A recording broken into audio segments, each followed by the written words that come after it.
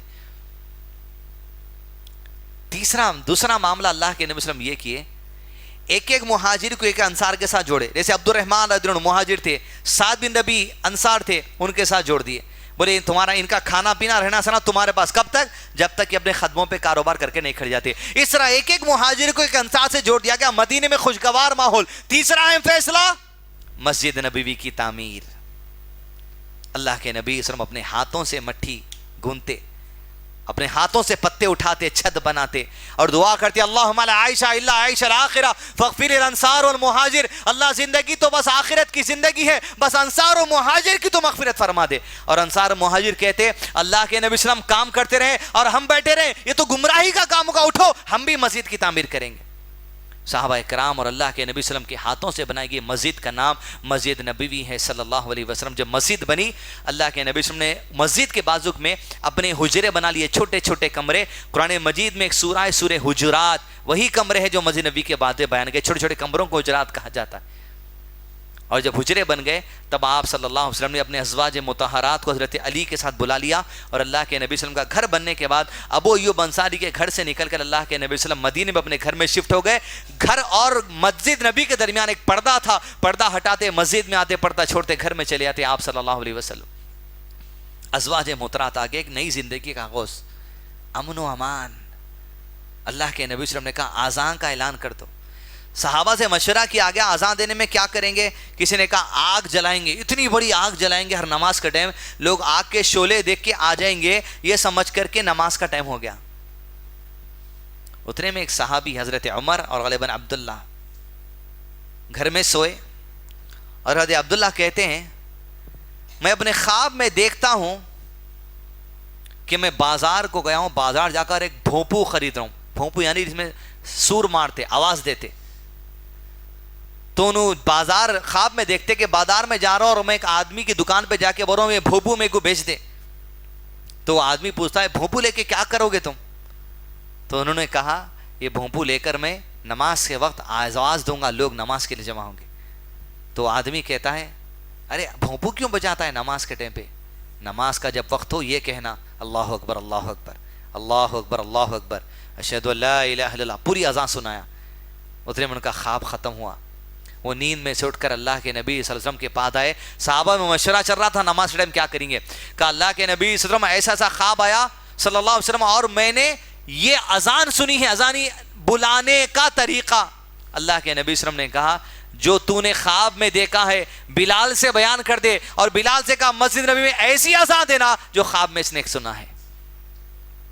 پہلی مرتبہ حضرت بلال نے اذان دی، حضرت عمر نیند میں سے اٹھ کے تہمند پکڑ کے آئے، آ کر کہا اللہ کے نبی صلی اللہ علیہ وسلم اللہ کی قسم ہے جو اذان آج ابھی بلال نے دی ہے، ابھی ابھی میرے خواب میں وہی اذان سن کر آ رہا ہوں۔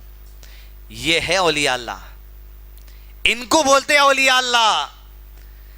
دال لے کے گڑمبے ادھر ادھر پڑھنے والے کئی لوگ ایسے ہیں، آپ گھر والوں سے پوچھے دیکھیے مسلمانوں کے قبرستان میں دفن نہیں کرتے تھے، پینے والے کو پہلے کہاں لے آ کے چھوڑ دیے، وہاں پوجا شروع ہو گئی کئی لوگوں کی۔ تو ہجڑوں کا مجمع کہاں جمع رہتا؟ تو ویڈیو لائیو جا رہا ہے تو تماشا ہوں گا ایک۔ یہ ہیں اولیاء اللہ۔ اذان جس کے خواب میں سکھائی گئی نبی کی موجودگی میں، ان کو اولیاء اللہ کہا جاتا ہے صلی اللہ علیہ وسلم۔ اذان کا آغاز، بھائی چارگی، محبت، اسلامی معاشرہ، گھروں میں خیر، جڑ گئے، کاروبار، امن و امان، اذان، نماز، ہر چیز اسلامی ماحول تبدیل ہو گیا۔ مدینے کے اندر 2 سال امن و امان سے گزر گئے، 13 سال وہاں، 2 سال یہاں، 15 سال۔ کتنے سال بچے اللہ کے نبی صلی اللہ علیہ وسلم زندگی کے؟ 8۔ یہ 8 سال تاریخ کے پندوں میں کئی تاریخ ایسی نہیں لکھی جا سکتی جو تاریخ یہ 8 سال میں لکھی گئی۔ امن و امان سے ہے۔ مشرکین مکہ کی ایک چٹھی اللہ کے نبی صلی اللہ علیہ وسلم کے نام آتی ہے مدینے میں۔ چٹھی میں لکھا ہوتا ہے مسلمانوں کیا یہ سمجھ گئے تم کہ مکہ چھوڑ کے مدینہ میں آئے گے اور مدینے میں امن و امان سے جیئیں گے اور بڑی طاقت فوج بنائیں گے اور مکے پہ حملہ کرنے کا پلان ہے؟ تم یہ سمجھ رہے ہو کہ مکہ سے مدینہ چلے گا تو تمہارا پیچھا چھوڑ دیں گے؟ ہرگز نہیں۔ مدینے میں گھس کے تمہارا ستیہ ناش کریں گے. کتنے سال ہو گئے؟ 15 سال تک یہ آیت نازل نہیں ہوئی تھی. اب اللہ نے آیت نازل کر ارشاد فرمایا اب تمہیں بھی جنگ کی اجازت دی جا رہی ہے کیونکہ تم مظلوم ہو. 15 سال سے ظلم و ستم کیا جا رہا ہے. اسلام تلوار کے زور پہ پھیلا کرتے. 15 سال ہو گئے, 15 سال تک تلوار اٹھانے کا حکم نہیں دیا اللہ عز و جل, اور اسلام تلوار کے زور سے پھیلا. کوئی 50 سال کے بیٹھے ہوئے, کوئی 40 سال کے بیٹھے ہوئے, ہم اسلام میں آ کر اسلام زندگی ادھر. کوئی تلوار بتا آپ نے آج تک اسلام قبول کرو بول کے؟ یا آپ کسی کو بتایا اسلام قبول کرو بول کے؟ نہ ہم کو بتائی گئی نہ ہمارے لوگوں کو بتائی گئی. پھر یہ کہاں سے آ گئی بات؟ ارے تلوار تم بتائے. 15 سال تک اللہ تعالیٰ بولے روکو. 15ویں سال کے بعد جب ہم مکہ چھوڑ دیے تھے, حرم چھوڑ دیے تھے, کعبۃ اللہ چھوڑ دیے تھے, مدینہ چلے گئے تھے, تب تم بولے ابھی بھی ستیہ کریں گے. تب اللہ نے کہا اب خاموشی نہیں اختیار کی, ہم بھی حملہ کریں گے. جیسے یہ حکم آیا یہاں سے فوجی کارروائیوں کا آغاز شروع کر دیا گیا, کیونکہ اللہ تعالیٰ حکم دیے اب تیاری کرو. مطلب جیسا اپنے ملک ہندوستان میں فوج تیار رہتی ویسی فوج کو تیار کر لی اللہ کے نبی صلی اللہ علیہ وسلم. فوج کو تیار کرنے میں 2 بڑے اہم فیصلے تھے. اول, مکہ سے دھمکی دی تو بیٹھے ہوئے تھے آج تک. مکہ سے لے کے مدینہ کی ایک ہائی وے روڈ تھی, وہ ہائی وے روڈ پہ جتنے قبیلے والے تھے سب کو اللہ کے نبی صلی اللہ علیہ وسلم نے الائنس میں لے لیے. بولے کبھی اگر یہاں سے حملہ ہوا تم ہماری مدد کرنا, اور کبھی کوئی تمہارے پر حملہ کرا ہم تمہاری مدد کریں گے. پورے اللہ کے نبی صلی اللہ علیہ وسلم سے فرینڈشپ الائنس کر لی. دوسرا فیصلہ اللہ کے نبی صلی اللہ علیہ وسلم نے یہ کیا, مکے سے مدینہ جو ہائی وے روڈ جاتی تھی, مکے سے مدینے کی ہائی وے روڈ پر صحابہ کرام کی پیٹرولنگ ٹیم کو لگا دیے. ان کا کام بھی چاہتا پھرتے رہنا بس. جو قافلے جا رہے حرکتوں پہ نظر رکھنا, کہیں حملہ تو نہیں ہوگا. حملہ کرتے بولے کچھ بھی ہو سکتا. ادھر اللہ کے نبی صلی اللہ علیہ وسلم کا پلان یہ تھا کہ 2 سال میں مدینہ کا ماحول سیٹ ہو گیا تھا. تبلیغ انٹرنیشنل لیول پہ کرنے کا پلان تھا. فارس جانا تھا, عمان جانا تھا, پرشین امپائر جانا تھا, رومن امپائر جانا تھا, ایتھوپین امپائر جانا تھا, چوطرف نکلنا تھا. لیکن اسی آسرے میں چھٹی آ گئی.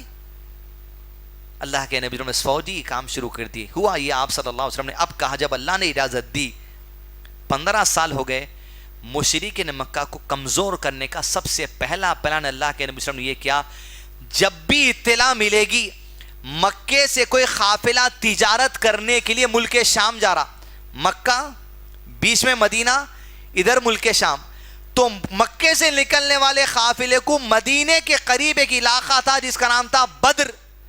بدر میں رکتے تھے, کھانا پکاتے تھے, توشہ بڑھتے تھے, بدر میں پانی کے کنویں تھے, پانی بھرتے تھے, تب نکلتے تھے ملک شام کو. نبی صلی اللہ علیہ وسلم نے کہا اب کوئی بھی قافلہ مشرکین مکہ کا تجارتی سامان لے کر نکلے گا, ہمارا کام ہے مدینے کے لیے میں قبضے میں لے لو. قبضے میں لینا کیوں تھا؟ قبضے میں لینے کی وجہ یہ تھی کہ مکے کے لوگوں کو پیغام یہ دیا جائے گا, اگر تمہارے لوگوں کی آزادی چاہتے ہو تو 15 سال کی جو اسلام کی دشمنی ختم کرو, ہم سے فرینڈشپ ایگریمنٹ کرو. اس پلان کے ساتھ اللہ کے نبی صلی اللہ علیہ وسلم پیٹرولنگ ٹیم لگا دیے. 2 ہجری کا آغاز ہوا. مدینے میں امن کا ماحول ہے. مشرک مکہ اس عمل کے ماحول کو خراب کرے, اللہ عز و جل نے اجازت دی. مسلمان تیار ہو گئے. ابو سفیان نام سے قریش کا بڑا سردار تجارتی سامان لے کے ملک شام کو تجارت کرنے جاتا ہے. ملک شام سے پلٹ کر جب مدینہ آتا ہے تو مدینے میں اللہ کے نبی صلی اللہ علیہ وسلم نے اپنی انٹیلیجنس ٹیم سے پتا لگا کہ ابو سفیان کے ساتھ کتنے لوگ ہیں, کیا سامان ہے معلوم لگاؤ. انٹیلیجنس ٹیم ملک شام تک جا کے پتا لگا کر آ گئی 50,000 دینار ہے. کتنے؟ ایک دینار کی ویلیو 12,500 ہوتی ہے آج. ایک دینار کی ویلیو 50,000 دینار, 1,000 اونٹ, ڈرائی فروٹ, چمڑے, اور اس کی حفاظت خالی 40 لوگ ہیں. اللہ کے نبی کا موقع اچھا ہے, زید بن حارثہ سے کہا پکڑ کے لے کے آؤ پوروں کو. اور مسلمانوں نے ایک پلان کیا, بدر کے علاقے میں جا کے بیٹھ جائیں گے. اللہ کے نبی صلی اللہ علیہ وسلم کے کہنے پر 315, 313, 317 صحابہ یہ سمجھ کے نکلے عام خالی ہم ایک پیٹرولنگ کے لیے جا رہے ہیں. تھوڑے ہتھیاروں کے ساتھ چلے گئے, 1-2 اونٹ تھے اور تھوڑے 200 اونٹ گھوڑے وغیرہ تھے, لے کر چلے گئے ہتھیار. بدر کے علاقے میں بیٹھے ہوئے انٹیلیجنس ٹیم انپٹ دے رہی کہ ابو سفیان 50,000 دینار 1,000 اونٹ لے کے نکل گیا ملک شام سے, اور آ کے بدر میں رکے گا, کھانا پکانے کھانے ایک دن آرام کرنے پھر دوسرے دن نکلے گا. نبی صلی اللہ علیہ وسلم نے کہا جب آئے گا قبضے میں لے لینا. ابو سفیان کو بھی پتا تھا کہ مسلمان اس راستے پہ پیٹرول ٹیم لگا کے رکھے ہوئے. ابو سفیان اپنے جاسوسوں کو چھوڑ کے رکھا. بدر سے اطلاع ملی کہ بدر میں 315 مسلمان بیٹھے ہوئے ہیں. ایک راستہ ملک شام مدینہ، مدینہ سے ملک مکہ جاتا تھا. ابو سفیان ملک شام سے نکل گیا. اور راستہ تھا عراق والا، عراق والے راستے کو چلے گیا. عراق سے مکہ کا پلان کر لیا. انٹیلیجنس ٹیم پتا لگے اللہ کے نبی صلی اللہ علیہ وسلم کی ابو سفیان بدر نہیں آ رہا، عراق والے راستے سے نکل گیا. فوری اللہ کے نبی صلی اللہ علیہ وسلم کو اطلاع ملی تو آپ صلی اللہ علیہ وسلم سمجھے کہ موقع ہاتھ سے چلا گیا. لیکن ابو سفیان جب عراق والے راستے سے نکلا تو مشرکین مکہ کو پیغام یہ بھیج دیا ہمارے 50,000 دینار 1,000 اونٹ نقصان میں ہے. اتنا بڑا فائنینشل نقصان ہوگا اگر یہ پکڑا گیا مسلمانوں کے ہاتھوں میں تو لہذا فوج لے کے نکلو ادھر سے. ابو جہل 1300 کی فوج لے کے مکے سے نکلا کدھر؟ مدینے کی راستے کی طرف. لیکن ابو سفیان عراق والے راستے سے اتنے سلامتی سے نکل گیا تھا مکے کی طرف. ابو سفیان کو دوسری چٹھی لے کر بھیجا کہ ہم نکل گئے مکے کی طرف، سلامتی سے آ رہے ہیں، قریب ہے، تم واپس چلے جاؤ. ابو جہل 1300 لوگوں کو نکلا. ابو جہل کو جیسے اطلاع ملی کہ واپس چلے جاؤ، ابو جہل نے کہا واپس نہیں جائیں گے. یہی تو موقع ہے جو آج ملا. 300 لوگوں کا ایک قبیلہ تھا، وہ 1300 میں ابو جہل سے کہا کہ بات جنگ کی اس وجہ سے تھی ہمارا مال بچانے. جب مال محفوظ ہو کر مدینہ مکہ آ چکا ہے تو ہم کیوں جائیں گے لڑنے؟ ابو جہل نے کہا تمہیں واپس جانا ہے جاؤ، میں 1000 کو لے کر مدینہ جاؤں گا اور مسلمانوں کی قتل و غارت گیری کروں گا، اسلام کو مٹاؤں گا. جو اسلام مکہ میں نہیں مٹ سکا اسے مدینے کی زمین پر مٹا کر آئیں گے. 1000 کا لشکر نکلا کہاں پر؟ بدر کی طرف. وہاں گنتے ہیں 313 315 ہے 317 کی جماعت اللہ کے نبی صلی اللہ علیہ وسلم کے ساتھ انتظار کر رہے ہیں. اسلام کا سب سے پہلا مارکا 1:3 کا مقابلہ ہے. ادھر اللہ کے نبی صلی اللہ علیہ وسلم کو انپٹ مل چکا کہ 1000 کا لشکر مدینے میں آ چکا ہے، بدر کے قریب آ گیا، پڑاؤ ڈال چکا. آپ صلی اللہ علیہ وسلم اللہ سے دعا کرتے یا رب تیری مدد جس کا تو نے وعدہ کیا تھا، رب فرشتوں کا لشکر یا رب وہ بھیج کر تو نے مدد کرنے کا وعدہ تھا فرشتوں کے لشکر کو یا رب بھی زمین پر بھیج دینا آج. یا رب اگر آج یہ مسلمانوں کا لشکر شکست کھا گیا قیامت تک تیری عبادت کرنے والا کوئی نہ ہوگا، یا رب بھی ہماری مدد کرنا. دعائیں کر کر صبح کا وقت تھا، صفوں کو درست کر رہے تھے. ایک تیر کو ہاتھ میں لیے ہوئے اللہ کے نبی صلی اللہ علیہ وسلم مسلمانوں کی صفوں کو سیدھی کرتے چلے گئے. کہا صف میں سیدھے ہو جاؤ، صف میں سیدھے ہو جاؤ. ایک صحابی سعد رضی اللہ عنہ صف سے باہر نکلے ہوئے تھے. ان کے پیٹ پر تیر رکھ کر اللہ کے نبی صلی اللہ علیہ وسلم تھوڑا سا چبایا، کہا سعد صف میں ہو جاؤ. پیٹ پہ تیر چبنا تھا. سعد نے کہا اللہ کے نبی صلی اللہ علیہ وسلم آپ نے تیر چبا کے تکلیف دی ہے، بدلہ دیجئے. کام انداز دیکھیں آپ، 1000 سامنے ہیں، جنگ شروع ہونے کچھ لمحے. اللہ کے نبی اسلام اسوہ حسنہ ہے. بدلہ ہر چیز کا دنیا میں چکانے کے لیے سعد سے کہا کرتا کھولتا ہوں، جتنی تکلیف تجھے ہوئی اتنی تکلیف مجھے بھی دے دینا، آخرت میں نہیں پکڑنا اس بات کے لیے. اللہ کے نبی صلی اللہ علیہ وسلم کرتا کھول دیا. حضرت سعد کے اللہ کے نبی صلی اللہ علیہ وسلم کے بدن کو بوسہ دینے لگے. اللہ کے نبی صلی اللہ علیہ وسلم نے پوچھا کیا وجہ ہے ایسے وقت میں یہ حرکت کرنے کی؟ کہا اللہ کے نبی صلی اللہ علیہ وسلم جانوں کا نذرانہ لیے ہوئے پہلی مرتبہ اللہ کی راہ میں آ گئے. مجھے ڈر ہے شاید اس جنگ کے بعد آپ سے پھر کبھی ملاقات ہو سکے یا نہ سکے، لہذا میں چاہتا ہوں اگر میری آخری ملاقات ہے تو یہ ملاقات ایسی ہو کہ میرا بدن آپ کے بدن سے لگ جائے. اللہ کے نبی صلی اللہ علیہ وسلم نے ان کی اس محبت کو دیکھ کر دعائے خیر کی. جنگ کا آغاز کیا گیا. آپ صلی اللہ علیہ وسلم نے کہا پورے 315 ایک ساتھ حملہ کرنا. اللہ کے حکم کے انتظار میں تھے. دونوں سب 1000 اور 313 314 317 سامنے ہو گئے. اللہ کا نام لے کر اللہ کے نبی صلی اللہ علیہ وسلم نے حکم دیا کود پڑے پورے کے پورے ایک ساتھ. مار کاٹ کرتے ہوئے شیروں کی طرح لڑتے لڑتے لڑتے سینوں کو چھلنی کرتے ہوئے چلے گئے مشرکین کے. وہ جو اللہ کے نبی صلی اللہ علیہ وسلم کو مٹانے آئے تھے، اللہ کے دین کو مٹانے آئے تھے، قرآن اور سنت کو مٹانے آئے تھے، ان کی ہستیاں مٹ کر رہ گیا. تاکہ ابو جہل جو قریش کا سب سے بڑا سردار تھا کلیجہ چیر کر زمین پر ڈال دیا اس کا مسلمان. جنگ چلتی چلی گئی، گھنٹوں کا آغاز.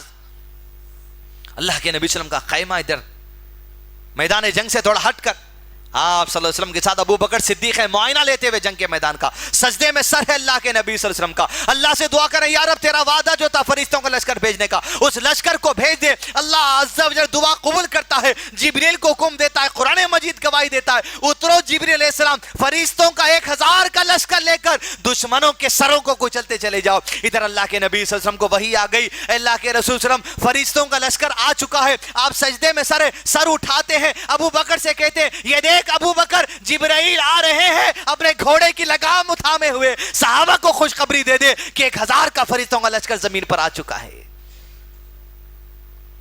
صحابہ کرام کہتے ہیں ہم تلوار لے کر دشمن کی گردن پہ مارنے جاتے، ہماری تلوار گردن تک نہیں پہنچتی لیکن اس کی گردن کٹ کر گر جاتی، فرشتے ایسا حملہ کرتے۔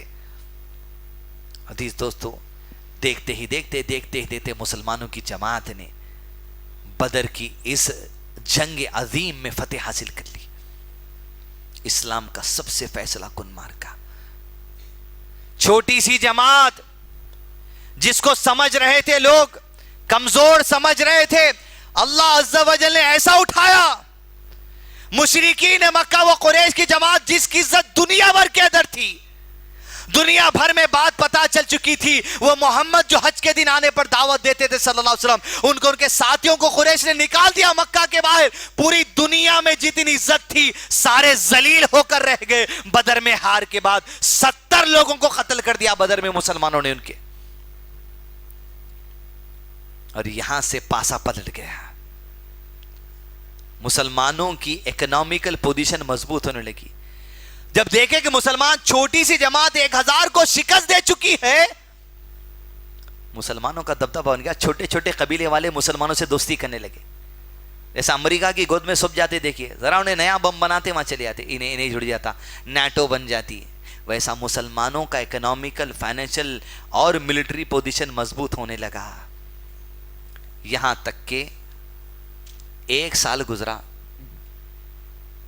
سامان بچا کے چلے گیا تھا ابو سفیان، چلے گیا تھا نا، ابو جہل زبردستی آیا تھا، تلوار کے زور سے پھیلا اسلام، تلوار لے کے تم آئے، 1 سال گزرا، 1 سال گزرتے ہی ابو سفیان ایک اور قافلہ لے کر تجارتی نکلا، کہاں پر جانے کے لیے؟ ملک شام۔ زید بن حارثہ رضی اللہ عنہ کو 200 سوار دے کر اللہ کے نبی صلی اللہ علیہ وسلم بھیجے، بیچ کر بولے زید بن حارثہ کو گرفتار کر لو، پورا سامان قبضے میں لو۔ اس پہلی مرتبہ بدر میں سے تو نکل گئے تھے، لیکن دوسری مرتبہ ہاتھ کو آگے مسلمانوں کے سارا مال قبضے میں لے کر مدینہ آ گئے۔ ابو سفیان 40 لوگ، 1000 اونٹ، 50,000 دینار، سب کچھ قبضے میں آ گیا ان کا، کئی سامان۔ اور قریش کے لوگوں کو چٹھی گئی اب مسلمانوں کی طرف سے، اگر سلامتی چاہتے، سکون چاہتے، پیس چاہتے، امن چاہتے، یہ دہشت گردی ٹیررزم ختم کرو، آؤ ٹیبل پہ بیٹھ کے ہمارے سے امن کا معاہدہ کر لو، تمہارا دین تمہارے ساتھ، ہمارا دین ہمارے ساتھ، ہم کو نہیں روکنا۔ جیسے چٹھی ملی، قریش کے پاس 2 راستے تھے اب، کیوں؟ تقریباً 16 سال ہو گئے، 16 سال سے لڑائی چل رہی، 2 راستے تھے، ایک یا تو مسلمانوں سے فرینڈشپ معاہدہ کر لینا، دوسرا ایسی بڑی جنگ کرنا مسلمانوں کو صف حسیس سے مٹانا، ان کا پلان تھا۔ یہ 2 راستوں میں سے دوسرا راستہ وہ لوگ چلے، یہ راستہ انہیں احد کی وادی کی طرف لے کے چلا، جنگ احد کا آغاز ہوا، 3000 کا لشکر لے کر نکلے، کہاں سے نکلے؟ 3000 کا وقت کتنے بھائی؟ اچھا کتنا لشکر لے کے نکلے؟ 3000 کا لشکر۔ پارٹ 2 رکھتے کہتے تو پارٹ 1 ختم کر دیں گے میں 10 منٹ لے کے، نہیں تو کم سے کم اور 1 گھنٹہ ہوتا، تیز بھی بولے تو۔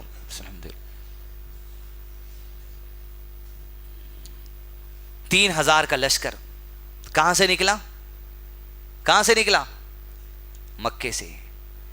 2 سچویشنز تھے، اول یا تو عزت بچا لو بڑی گھماسان کی جنگ کر کے، یا جا کے فرینڈشپ کر لو، فرینڈشپ کر لیے، گھٹنے ٹیک لیے تو دنیا بھر میں پوری عزت گر جاتی، نہیں لڑیں گے، لڑنے کا ارادہ کیا، جیسے لڑنے کا ارادہ کیا 3000 کا لشکر لے کے مدینہ کی طرف نکلے، مسلمانوں کو پتا چلا تو 1000 کا لشکر لے کر احد کی وادی میں چلے۔ حضرت عباس اللہ کے نبی صلی اللہ علیہ وسلم کے چاچا ایک چٹھی کے ذریعے پیغام بھیج دیا کہ 3000 کا لشکر مکے سے نکل چکا مدینے کی طرف. مدینے کی طرف جیسے ہی احد کی وادی میں یہ لشکر پہنچا اور اپنا پڑاؤ ڈال چکا. ادھر جمعہ کا دن تھا, اللہ کے نبی صلی اللہ علیہ وسلم جمعہ کا خطبے میں ہی جنگ کی خوشخبری دے دی ہے. جنگ کا اعلان جیسے جمعے کے خطبے میں کر دیا گیا, لوگوں سے کہا دیا گیا جو کوئی سما و اطاعت میں بسا ہوا ہے وہ نکلے مدینے سے اور چلے احد کی وادی کی طرف. حنظلہ جس کی نئی نئی شادی ہوئی تھی, بیوی کے ساتھ ہم بستری کر رہا تھا, ہم آغوش تھا, فارغ ہوئے, آرام سے لیٹا ہوا اپنی بستر پہ اپنی بیوی کے ساتھ. اعلان ہوا کہ اللہ کے نبی صلی اللہ علیہ وسلم کہتے ہیں احد کی وادی کی طرف چلو, بغیر غسل جنابت کے ہتھیار لے کے احد کی وادی کی طرف چلا گیا. نکلتے ایسا دین اسلام کا علم حاصل کرنے. ایک نابینا صحابی بھی مسلمانوں کے ساتھ نکل رہے. لوگوں نے پوچھا تم پہ جہاد فرض نہیں ہے, تم تو نابینا ہو, کہاں چلے گئے؟ کہا میں نے اپنے نبی کی بات کو اپنی کانوں سے سنا ہے, آنکھوں سے نہیں. سن کے میرا دل بے قرار ہو گیا اور مجھے احد کی وادی سے جنت کی خوشبو آ رہی ہے. اب ابن جموں اپنے 4 نوجوان لڑکوں کے ساتھ پیر سے معذور ہے نکل پڑے. بڑے بڑے لوگ, 1000 کا لشکر جمع ہو گیا. احد کی وادی میں پہنچے, 3 ٹکڑیاں بنا لی گئی. مہاجرین کی ٹکڑی, قبیلے اوس کی ٹکڑی, قبیلے خزرج کی ٹکڑی. چوتھی ٹکڑی امپورٹنٹ تھی. مدینے میں ایک چھوٹا سا ٹیلا تھا جہاں مسلمان کھڑے تھے, نیچے پیچھے احد کا چھوٹا سا پہاڑ تھا, اس پر 50 تیر اندازوں کو اللہ کے نبی صلی اللہ علیہ وسلم کھڑے تھے. کتنے؟ 50. اور ایسا خطبہ ان کو دیا, کہا تم اس وقت تک چٹان کو نہ چھوڑنا جب تک کہ میں تمہیں نہ بلا بھیجوں. تم دیکھو کہ ہم جنگ جیت رہے ہیں, اپنی جگہ کو نہ چھوڑنا جب تک کہ میں نہ بلا بھیجوں. تم دیکھو کہ ہم جنگ ہار رہے ہیں, اپنی جگہ کو نہ چھوڑنا جب تک کہ میں نہ بلا لوں. تم دیکھو کہ ہمارے جسموں کو کاٹا جا رہا ہے, اپنی جگہ کو نہ چھوڑنا جب تک کہ میں نہ دیکھوں. تم جو دیکھو کہ ہم مال غنیمت کو سمیٹ رہے ہیں, اپنی جگہ کو نہ چھوڑنا جب تک کہ میں نہ بولوں. 50 تیر انداز کو وہاں ٹھہرائے. جنگ کا آغاز ہونے پر ہے. صبح صادق, دونوں فریق آمنے سامنے, ایک اللہ کے دین کے لیے اور ایک اللہ کے دین کو مٹانے کے لیے. نبی صلی اللہ علیہ وسلم نے تلوار کو میان سے نکالا, آسمان کی طرف کر دیا, کہا کون ہے تم میں آج جو محمد کی تلوار کا حق ادا کر دے صلی اللہ علیہ وسلم. حضرت علی, بڑے بڑے صحابہ آگے آئے تلوار لینے کے لیے, لیکن اللہ کے نبی صلی اللہ علیہ وسلم اس تلوار کو ابو دجانہ کے ہاتھ میں دے دیا. جو ابو دجانہ نے تلوار ہاتھ میں لی, سر پر کس کر پٹی باندھی اور اکڑ کر چلنے لگی احد کی وادی میں. اللہ کے نبی صلی اللہ علیہ وسلم نے دیکھ کر کہا ابو دجانہ اللہ کو اکڑ کی چال پسند نہیں, لیکن ایسے موقع پر جہاں دشمن سامنے ہے اللہ کو تیری چال بڑی پسند ہے. ابو دجانہ چلنے لگے. جنگ کا آغاز ہونے لگا. 2 فریق, سسٹم یہ تھا جنگ شروع ہونے سے پہلے ادھر سے ایک آنا ادھر سے ایک آنا. طلحہ نام سے آدمی ادھر سے نکلا, ایسا خداور کوئی نہیں نکلا. اور مسلمانوں کے پاس حضرت زبیر ایسے شیر کی طرح نکلے, طلحہ کے اونٹ پہ چڑھ کے گرایا, گردن تن سے الگ کر دی. جیسے اللہ کے نبی صلی اللہ علیہ وسلم نے کہا سن لو, ہر نبی کا ایک حواری ہوتا ہے, اے اللہ کے بندے آج سے تو میرا حواری ہے. جیسے قتل ہوا, گھماسان کی جنگ کا آغاز ہو گیا. 3000 سے 1000 کا لشکر مار میٹ کاٹ کرتے گیا. اس لشکر میں کون آیا سامنے؟ خالد بن ولید ہے جو مشرک کی طرف سے لڑنے آئے ہوئے. اللہ اکبر. نبی صلی اللہ علیہ وسلم کے قتل کے ارادے سے آئے خالد بن ولید, ابو بکر کے قتل کے ارادے سے آئے. ادھر مسلمانوں کی صفوں میں ابو بکر ہے, عمر ہے, دجانہ ہے, علی ہے, عثمان ہے, حمزہ ہے, بڑے بڑے صحابہ, ابو دجانہ سب شامل ہے. حتیٰ کہ جنگ کا آغاز چل رہا ہے, گھماسان کی جنگ, مسلمان شیروں کی طرح لڑ رہے ہیں, مار کاٹ. جس کے حق میں شہادت تھی, شہادت منی لے گئی. حضرت حمزہ جو اللہ کے نبی صلی اللہ علیہ وسلم کے چاچا ہے, ان کو قتل کرنے کے لیے مکے کا آدمی اپنے غلام کو نیزہ دیتا ہے, کہتا ہے صرف تیرا کام یہ ہے حمزہ کو قتل کرنا. نیزہ دے کر بیٹھتا ہے وہ کالا حبشی غلام, سارے جنگ کے میدان میں حمزہ کو ڈھونڈتا ہے, مارتا ہے, سینے میں نیزہ آر پار ہوتا ہے. حضرت حمزہ جنگ میں شہید ہو گئے. جنگ آگے بڑھتی گئی. ابو دجانہ مار کاٹ, حنظلہ مار کاٹ, ابن عمر مار کاٹ, ایک ایک صحابہ چن چن کر مشرک مکہ کو مارتے. 3000 کا لشکر ایسے کمزور پڑا, قدموں کو پیچھے ہٹانے لگا. جیسے قدم پیچھے ہٹنے لگے, خالد بن ولید چٹان والے پیچھے والے اراسے سے, 2 پیچھے چٹان پہ کتنے لوگ تھے؟ 2 مرتبہ حملہ کرے چٹان پہ, 2 مرتبہ 50 تیر انداز چلا کے خالد بن ولید کو پیچھے ہٹائے. لیکن خالد بن ولید اتنے چالاک فوجی آدمی وہیں بیٹھے گھاٹیوں میں. جہاں مسلمان جنگ جیتنے کو شروع ہوئے, مال غنیمت بٹورنا شروع کیا, 50 تیر اندازوں میں سے 22 صحابہ مقام کو چھوڑے اور احد کی وادی میں یہ کہتے وہ اترے, اب تو ہم جنگ جیت چکے, اب کاہے کا رکنا. عبداللہ نے پکار کر سردار نے, ارے اللہ کے نبی صلی اللہ علیہ وسلم نے کیا تم سے نہیں کہا تھا جنگ جیتے یا ہارے, جگہ کو نہیں چھوڑنا, نظر انداز کر دیا, میدان میں اترے. خالد بن ولید نے جیسا دیکھا چٹان خالی ہو چکی, 2-4 لوگ پیچھے سے حملہ کیا اور پورے چٹان کے لوگوں کو قتل کر دیا. جیسے چٹان پر خالد بن ولید چڑھنے والے تھے, اللہ کے نبی صلی اللہ علیہ وسلم کا خیمہ چٹان کے بازو تھا, آپ نے آواز دی, اے عبداللہ خالد کا لشکر تیرے پیچھے. جیسے اللہ کے نبی صلی اللہ علیہ وسلم آواز دیے, خالد بن ولید کی نظر اللہ کے نبی صلی اللہ علیہ وسلم پر پڑی. کئی لوگوں کو اللہ کے نبی صلی اللہ علیہ وسلم پر حملے کے لیے بھیج دیا. نبی صلی اللہ علیہ وسلم پر پتھر برسائے گئے, تیر برسائے گئی, آپ کی اوپری ہوئی ہڈی زخمی ہو گئی, آپ کے مونڈے کی ہڈی زخمی ہو گئی, حتیٰ کہ آپ کا دانت شہید کر دیا گیا. مسلمان پیچھے سے, سامنے سے جو پلٹ کر بھاگ رہے تھے مشرکین, خالد نے آواز دی, پلٹ کر آ جاؤ, پلٹ کر مشرکین آ گئے. دونوں طرف سے مسلمان پیچھے گئے, مسلمانوں کے ہاتھوں مسلمان قتل ہو گئے. 70 کے قریب لوگ قتل کر دیے گئے احد کی وادی میں. بعض مدینے کے اندر بھاگ گئے, بعض جھاڑوں میں چلے گئے. جیت کو آتی جنگ نقصان میں تبدیل ہو گئی اللہ کے نبی صلی اللہ علیہ وسلم کی ذری سی نافرمانی کی وجہ سے. آپ صلی اللہ علیہ وسلم کے قریب صرف 2 لوگ تھے. صحابہ کہتے احد سے پہلے کبھی نہیں دیکھے وہ 2 لوگ, اور نہ احد کے بعد دیکھے. وہ اللہ کے نبی صلی اللہ علیہ وسلم کی حفاظت کر رہے تھے چٹان پر.